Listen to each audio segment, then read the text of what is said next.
عمران خان کے خلاف کیس ہے سپریم کورٹ میں. یہ واحد سیاستدان ہے عمران خان جس نے سن 2001-2002 میں جو کالا دھن سفید کرنے کے لیے قانون تھا اس نے خود ایڈمٹ کیا کہ میں نے وہ استعمال کیا, کیونکہ 1983 سے لے کر کے 2001-2 تک اس نے اپنی آف شور کمپنی اور اپنا فلیٹ چھپائے رکھا ہے پاکستان ٹیکس اتھارٹی سے. نواز شریف صاحب نے یہ کام نہیں کیا, نواز شریف صاحب کے خاندان نے یہ کام نہیں کیا.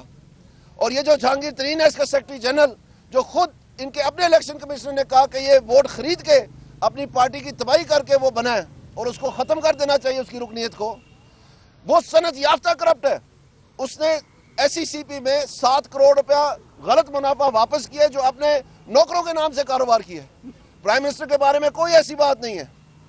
تو جب پرائم منسٹر کہتے ہیں کہ وہ لوگ جو کرپشن کرتے ہیں وہ اپنے نام میں چیزیں نہیں رکھتے, اس کو توڑ مڑوڑ کے یہ ثبوت کے طور پہ استعمال کرتے ہیں. آپ دیکھیں مانگتے ہو ان چیزوں کا جواب دو. اور آپ نے جو پتنگڑ بنایا ہے احتساب کا اپنے صوبے میں, آج تک 1.5 سال ہو گیا جنرل حامد کی جگہ آپ ڈی جی نہیں لگا سکے اپنے ہی احتساب کمیشن کا. اس کا جو ہے اپنے ستیہ ناش کر دیا قانون بدل کے, ان کو مجبور کر دیا استعفیٰ دینے پہ. اور ادھر تم اداروں کا راگ الاپتے ہو. کچھ شرم کرو عمران خان, کچھ ہوش کرو. یہ ہم نے کہا تھا پہلے دن سے کہ ہم تو احتساب میں سے ضرور گزریں گے اور اپنا سر پیش کرتے ہیں احتساب کے لیے خاندان کا بھی, لیکن ہم تمہیں عمران خان پکڑ کے لائیں گے احتساب کے لیے. اور وہ دن آ گیا ہے. تم بھاگ رہے ہو, تم سٹے لے رہے ہو, تم استثناء مانگ رہے ہو, تم مینٹینیبلٹی ایڈمیسیبلٹی پہ بچنا چاہ رہے ہو کہ تمہیں جواب نہ دینا پڑے, اور ہم تمہیں پکڑ کے لا رہے ہیں. تمہاری اپنی جماعت تمہیں پکڑ کے لا رہی ہے. یہ تمہارا حشر نشر کر دیا ہم نے. بسم اللہ الرحمن الرحیم. عدالت کی کارروائی کا تو آپ کو دانیال صاحب نے بتایا ہے, لیکن آپ کو ایک اور خوشخبری میں دینا چاہوں گی کہ آج میاں نواز شریف صاحب ایک اور فیتا کاٹ رہے ہیں, اور میرا خیال ہے عمران خان صاحب کے دل پہ ایک اور فیتا کٹ رہا ہے. اور مریم نواز شریف صاحبہ جو 2018 میں ایک ابھرتی ہوئی لیڈر ہیں, ان سے انتہائی خوفزدہ عمران خان صاحب, ان کی نروز پہ سوار ہیں. ہر وقت ہر چینل پہ آپ مریم نواز کا نام لیتے ہیں, قوم کی بیٹی کا نام لیتے ہیں.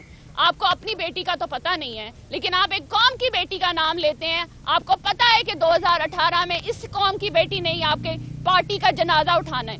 دوسری بات یہ ہے کہ دیکھیں میاں نواز شریف صاحب کی کو استثناء مانگتے تھے. میاں نواز شریف جو کو کہتے تھے کہ استثناء مانگتے ہیں, میاں نواز شریف نے استثناء نہیں مانگی, عمران خان نے استثناء مانگی ہے. ہم نے تو پوچھا ہے منی ٹریل بتا دیں الیکشن کمیشن میں, ہمیں تو منی ٹریل نہیں بتائی جا رہی. ہم نے تو پوچھا ہے عمران خان صاحب ہمیں تلاشی دے دیں, ہمیں تو وہ تلاشی نہیں دی جا رہی.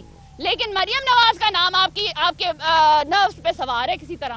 آج سراج الحق صاحب کے جو وکیل صاحب نے بحث کی ہے, انہوں نے آج اپنی بحث سے یہ ثابت کر دیا ہے کہ ان کے پاس یا تحریک انصاف کے پاس میاں نواز شریف صاحب کے یا ان کی خاندان کے خلاف کوئی بھی ثبوت موجود نہیں ہے. ان کی جو بحث تھی وہ تو ایک مضحکہ خیز میرے خیال سے ایک سین تھا جو کہ عدالت میں آج سب نے دیکھا ہے. اور میں سمجھتا ہوں کہ اس کے بعد سراج الحق صاحب اپنے وکیل کو شاید فیس نہ دیں. یہ آپ نے جو پہلے عمران خان کے سٹپنی وکیل صاحب بحث کر چکے ہیں, نعیم بخاری صاحب ظفر علی شاہ صاحب کے کیس کا حوالہ دیتے تھے, بحث پڑھتے تھے, فیصلہ نہیں پڑھتے تھے, اور عدالت کہا کرتی تھی کہ جناب ذرا فیصلہ پڑھ لیں, آپ تو بحث پڑھ رہے ہیں. آج ان کے سراج الحق صاحب کے وکیل نے بھی وہی حرکت کی ہے. انہوں نے بھی بحث جو ہے وہ پڑھنے کی کوشش کی ہے عدالت کو متاثر کرنے کے لیے, اور عدالت نے کہا کہ جناب آپ ہمیں وہ الفاظ پڑھانا چاہ رہے ہیں کہ جو کہ فیصلے میں بھی موجود نہیں ہیں, آپ ہمیں وہ چیزیں مت پڑھائیں. ہم یہ بحث پہلے بھی سن چکے ہیں. نعیم بخاری صاحب ظفر علی شاہ کے کیس کے اوپر پہلے بھی بحث کر چکے ہیں. پھر ان کے وکیل صاحب نے التوفیق بینک کیس کے اوپر رلائے کرنے کی کوشش کی. التوفیق بینک کیس کے اندر کہاں پہ لکھا ہے کہ لندن پراپرٹیز جو ہے رہن پہ رکھی گئی تھی, یا لندن پراپرٹیز کی جو ملکیت تھی میاں نواز شریف صاحب کے خاندان سے تھی؟ کہیں پہ یہ ذکر نہیں ہے.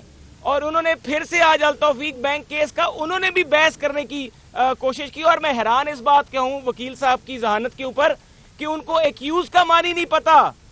اگر ایکیوز کا معنی نہیں پتا کہ ایکیوز کو وہ اگر مجرم بنا کے عدالت کو متاثر کرنے کی ناکام کوشش کر رہے تھے, تو میرے خیال سے سراج الحق صاحب کو بھی اب اپنا وکیل تبدیل کرنا چاہیے جس طرح تحریک انصاف نے اپنا وکیل تبدیل کیا ہے. اور اس کے بعد بات کرتے ہیں اخلاقیات کی. آپ اخلاقیات پہ لیکچر دیتے ہیں جماعت اسلامی کی طرف سے, تو آپ تو وہاں پہ